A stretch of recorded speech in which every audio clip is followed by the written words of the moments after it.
여러분 안녕하십니까. 계속해서 대구 경북 소식 전해드리겠습니다. 오늘 아침 대구와 경북 지역은 대체로 맑은 가운데 낮 기온이 크게 오르겠습니다. 낮 최고 기온은 대구가 23도로 어제보다 2도가량 높겠고 경북도 16도에서 24도로 어제보다 기온이 크게 오르겠습니다. 주말인 내일도 맑고 포근한 날씨가 이어지겠습니다.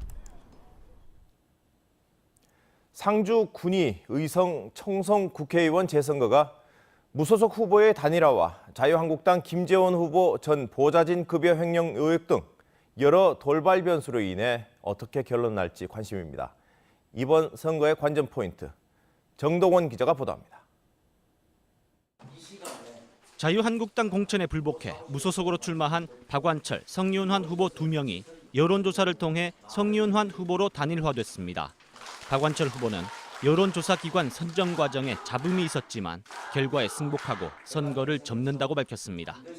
상주 지역 두 유력 후보가 단일화됨으로써 의성 출신의 김재원 후보를 위협하는 후보로 부상할지, 단일화 시기가 늦어 찻잔속 태풍에 그칠지 예측이 엇갈립니다. 여론조사에서 앞서 있는 한국당 김재원 후보는 전 보좌진 급여 횡령 의혹이란 암초에 부딪혔습니다. 지난 국회의원 시절 보좌진 2명의 급여 중 수천만 원을 주지 않았다는 건데 김 후보의 부인에도 불구하고 회자되고 있습니다. 보수의 텃밭에서 민주당 김영태 후보가 이변을 일으킬지도 관심입니다. 김부겸 의원을 비롯한 현역 국회의원 4-5명이 지역구를 돌며 지원 유세를 하고 있는 가운데 내일 문재인 민주당 대선 후보가 상주를 찾아 지지를 호소할 것으로 알려졌습니다. 이번 재선거의 마지막 변수는 투표율입니다.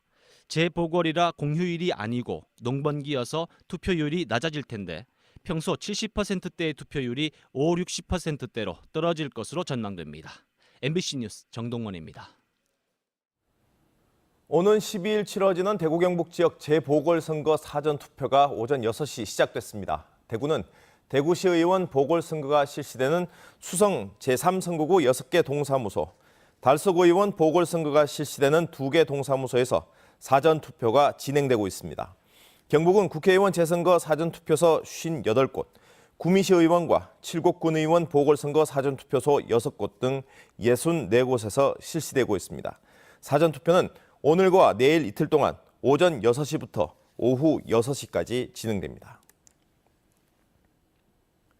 대구문화방송이 단독 보도한 경북도 산하 공기업 간부들의 성추행 사건과 관련해 경찰이 본격 수사에 착수했습니다.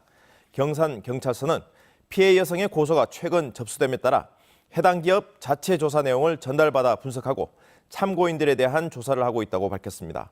경찰은 단순한 직장 내 성희롱 차원이 아니라 일부 강제추행도 드러난 만큼 조만간 가해자로 지목된 간부들을 불러 조사할 방침입니다. 간부 2명을 직위 해제한 해당 공기업은 어제 인사위원회를 열고 경찰 수사 결과에 따라 가해자들의 징계 수위를 결정하기로 했습니다. 새 학기가 시작된 지난달 대구에서는 6건의 위장 전입이 적발됐습니다.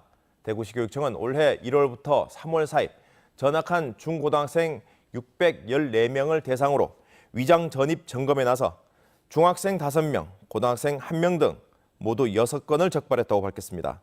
지난해 12건에 비해 50% 줄어든 것으로 지역별로는 동구 2건, 수성구와 중구, 서구, 달서구 각 1건씩이었습니다. 대구시 교육청은 적발된 학생을 원 주소지에 해당하는 원적 학교로 복교 조치하고 학부모를 경찰에 고발했습니다.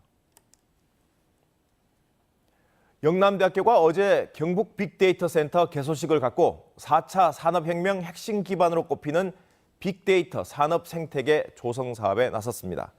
빅데이터 센터는 관련 전문 인력 양성과 중소기업에게 빅데이터 분석과 활용 컨설팅, 기술 지원 등의 역할을 합니다. 개소식에는 경상북도와 한국정보화진흥원, 관련 기업 관계자들도 참석해 앞으로 빅데이터 연구개발 사업을 공동으로 진행하기로 했습니다. 대구시가 교통사고 30% 줄이기 캠페인을 펼치고 있는 가운데 지워진 도로 차선을 집중 정비합니다. 대구시설공단은 다음 달 말까지 달구벌대로와 국채보상로 등 주요 도로 380km 구간에 10억 원을 들여 지워진 차선을 다시 그립니다. 또 도시고속도로 남대구 나들목부터 서대구 나들목 사이에 차선 표지병을 설치해 비 오는 날에도 차선 구분이 잘 되도록 할 계획입니다. 대구시가 올해 개발 제한 구역 2곳에 15억 원을 들여 힐링 공간을 조성합니다. 이번에 선정된 환경문화 사업은 동구의 점새늪 연꽃 생태공원 조성과 수성구의 천을산 해맞이 동산 조성 사업으로 국토교통부의 공모와 심사를 거쳤습니다. 전국 연근 생산량의 34%를 차지하는 안심 연근 재배단지 안에 위치한 점새늪에는 생태문화 체험과 여가 공간이 조성되고 매년 해맞이 장소로 이용되는 천을산에는 산책로와 쉼터 등이 만들어집니다.